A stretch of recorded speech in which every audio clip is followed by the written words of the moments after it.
남북한의 위치가 왜 지금 이 모습인지 한 번이라도 진지하게 생각해 본 적 있으신가요? 단순히 분단됐다는 사실은 알아도 왜 북쪽이 북한이고 남쪽이 남한인지 그 이유를 파고든 사람은 생각보다 많지 않습니다. 그런데 이게 단순한 지리 문제가 아니에요. 이 위치가 결정된 순간 두 나라의 경제, 외교, 군사, 심지어 사람들의 삶의 방식까지 전부 그 자리에서 고정된 겁니다.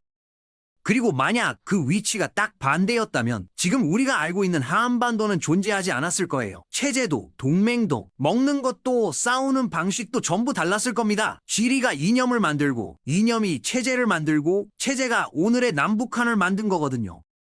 이야기 시작에 앞서 구독, 좋아요, 댓글 달아주시면 저에게 큰 도움이 됩니다. 그럼 그 이야기 지금 바로 해보겠습니다.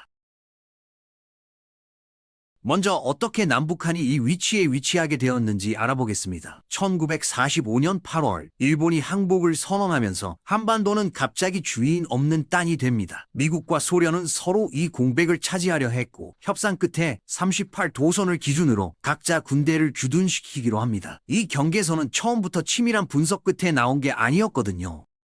당시 미국의 젊은 육군 장교 2명이 불과 30분 만에 지도 위에 선을 그었다는 기록이 있는데요. 그 선이 그대로 굳어져 지금의 남북한을 만들어낸 겁니다. 나라의 운명이 30분 만에 갈린 셈이죠.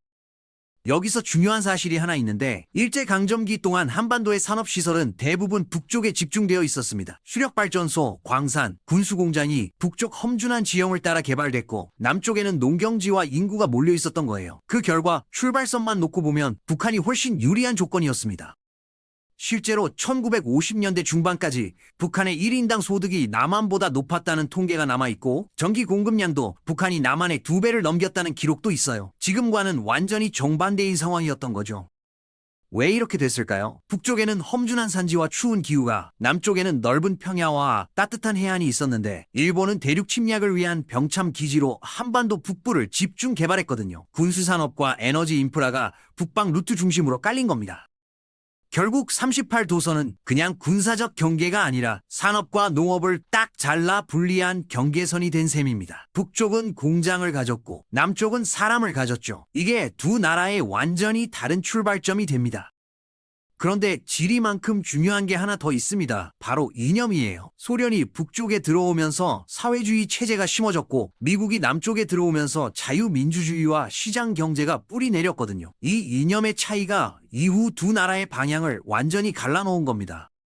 북한의 사회주의 체제는 생산수단을 국가가 소유하고 개인의 경제활동을 철저히 통제합니다. 농업도 집단농장 방식으로 운영되고 기업도 국가계획에 따라 움직이는 구조거든요. 초기에는 이게 빠른 산업화에 유리하게 작동했습니다. 자원을 한 곳에 집중할 수 있으니까요. 반면 남한은 시장 경제 체제에서 민간 기업이 경쟁하며 성장하는 방식을 택했습니다. 처음에는 훨씬 불리해 보였지만 1960년대부터 수출 중심 산업화를 밀어붙이면서 급격히 성장하기 시작했거든요. 삼성, 현대, LG 같은 대기업들이 그 흐름 속에서 탄생한 겁니다. 사회주의 체제가 가진 구조적 한계는 시간이 지나면서 드러나기 시작했는데요. 개인의 동기가 없으면 생산성이 떨어지고 국가 계획이 시장의 변화를 따라가지 못하는 문제가 반복됐거든요. 소련과 동유럽 사회주의 국가들이 붕괴하는 과정을 보면 이게 북한만의 문제가 아니었다는 걸 알 수 있습니다. 북한이 그나마 체제를 유지할 수 있었던 배경에는 지리적 고립과 강력한 통제 시스템이 있었어요. 외부와 단절된 환경이 정보 차단을 가능하게 했고 그 차단이 체제 유지의 핵심 수단이 된 거거든요. 위치가 지금과 달랐다면 이 구조 자체가 흔들렸을 겁니다. 그렇다면 이 위치와 이념이 함께 뒤집혔다면 어떻게 됐을까요? 남한이 북쪽 땅에서 자유민주주의와 시장 경제를 운영했다면 가장 먼저 달라지는 건 무역 구조입니다. 중국, 러시아와 육로로 직접 연결되는 위치에서 시장 경제를 운영한다는 건 대륙 물류와 자원 수입에서 엄청난 이점을 갖게 된다는 거예요. 지금처럼 반도체와 전자기기를 배에 실어 태평양을 건너는 방식이 아니라 육상 철도와 파이프라인을 통한 에너지 무역이 핵심 산업이 됐을 가능성이 높거든요.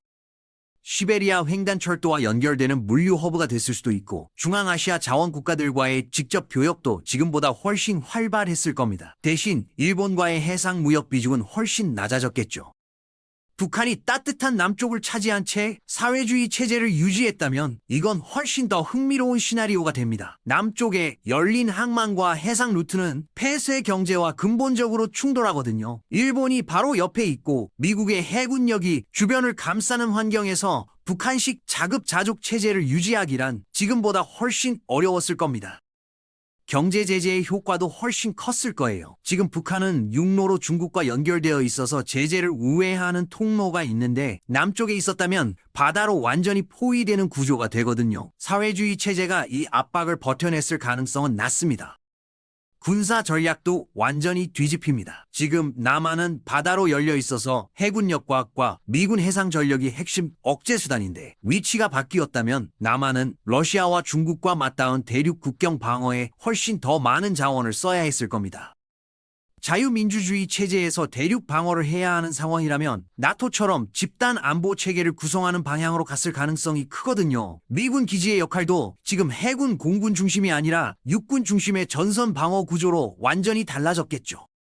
반대로 북한이 남쪽에 있었다면 해상 전력과 상륙 방어가 우선이 됩니다. 지금처럼 대규모 지상군과 장거리 미사일 중심의 전략은 훨씬 덜 효과적이거든요. 사회주의 체제에서 해군력을 키우려면 엄청난 비용이 필요한데 경제 구조상 그게 가능했을지도 불확실합니다. 외교 구조도 근본부터 달라집니다. 지금 남한의 외교는 미국 동맹을 기반으로 일본, 중국 사이에서 균형을 잡는 방식인데 남한이 북쪽에 있었다면 중국과 러시아와의 관계가 훨씬 직접적인 변수가 됩니다. 시장 경제를 운영하면서 중국과 육로로 맞닿아 있다는 건 지금의 한중 관계보다 훨씬 복잡하고 깊은 경제적 얽힘이 생긴다는 거예요. 사드 배치 같은 갈등은 지금보다 훨씬 심각한 형태로 나타났을 가능성이 높고 미국과의 동맹 유지에도 훨씬 많은 외교적 비용이 들었겠죠. 북한이 남쪽에서 사회주의 체제로 일본 바로 옆에 위치했다면 이건 냉전 구도에서 엄청난 긴장 지점이 됩니다. 일본은 자유주의 진영의 핵심 국가인데 그 바로 옆에 사회주의 국가가 있는 구조거든요. 지금의 남북 관계보다 훨씬 직접적인 군사적 긴장이 상시 유지됐을 겁니다. 이 이념이 외교에 미치는 영향은 생각보다 훨씬 강력해요. 같은 자유민주주의 국가들끼리는 기본적으로 협력의 틀이 작동하는데 사회주의 국가는 그 틀 밖에 있거든요. 북한이 어느 위치에 있든 사회주의 체제를 유지하는 한 국제사회에서 고립될 수밖에 없는 구조적 압력이 있었을 겁니다. 문화와 생활도 지리와 이념이 함께 바뀌면 전혀 다른 모습이 됩니다. 사회주의 체제에서는 문화도 국가가 관리하거든요. 개인의 창작 활동이 체제에 복무하는 방향으로만 허용되고 외부 문화는 철저히 차단됩니다. 지금 북한의 예술이 체제 선전 중심인 건 이 구조의 결과예요. 반대로 남한이 북쪽의 혹독한 기후에서 시장 경제를 운영했다면 지금과 다른 형태의 문화 산업이 발달했을 겁니다. K-팝이나 한류 같은 콘텐츠 산업은 사실 따뜻하고 개방된 환경과 자유로운 창작 시스템이 만들어낸 결과물이거든요. 북방 기후와 대륙 문화권에 놓였다면 전혀 다른 방식의 콘텐츠가 세계로 나갔을 겁니다. 음식도 마찬가지예요. 지금 우리가 아는 한국 음식의 다양함과 풍요로움은 남쪽의 온화한 기후와 넓은 농경지가 만들어낸 거거든요. 북방의 척박한 환경에서 시장 경제가 돌아갔다면 식문화 자체가 훨씬 단순하고 거칠게 발전했을 가능성이 높습니다. 결국 이렇게 보면 남북한의 차이는 체제나 이념만으로도 지리만으로도 설명이 안 됩니다. 어느 위치에 있었느냐가 어떤 이념을 받아들이기 쉬운 환경인지를 결정했고 그 이념이 다시 경제 구조와 외교 방식과 문화의 방향을 결정한 거거든요. 이 모든 게 서로 얽혀서 지금의 남북한을 만든 겁니다. 소련이 남쪽에 미국이 북쪽에 군대를 주둔시켰다면 지금 우리가 아는 사회주의 북한과 자유주의 남한의 위치 자체가 뒤집혔을 거예요. 그리고 그 뒤집힌 위치에서 각각의 이념이 작동했다면 지금과는 완전히 다른 두 나라가 한반도 위에 존재하고 있을 겁니다.